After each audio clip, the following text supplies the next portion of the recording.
Судењето за случајот адитив закажано за утре се одлага, за да може судијата да одлучи дали експредседателката на антикорупцијска Димитровска, ревизорот Столевски и уште двајца новообвинети ќе седнат на иста обвинителна клупа со претходно веќе обвинетите 36 мина во адитив. Или пак ќе им се суди одделно. Обвинителството предложи спојување со предметот адитив.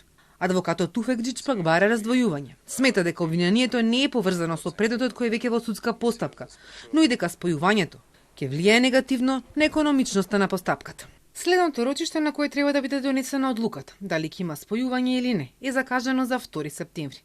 Кривичен денеска го одобри обвинителниот акт за еден од четворицата ново обвинети. За Димитровска, Столевски и уште еден обвинет не треба оценка затоа што се гонат со обвинителен предлог. Заради економичност и ефикасност на постапката, а како и не би се направиле непотребни трошоци за спровод на дел од обвинетите, потребно е време Советот да се запознае со списите од предметот, како и произнесувањето на одбраната во однос на истото и да одлучи по предлогот за спојување.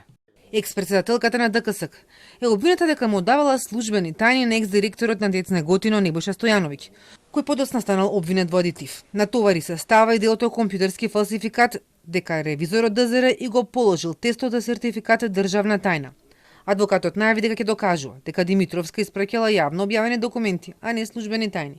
Таа си поднесе оставка една недела по обвинението и се врати на старото работно место во ДЗР.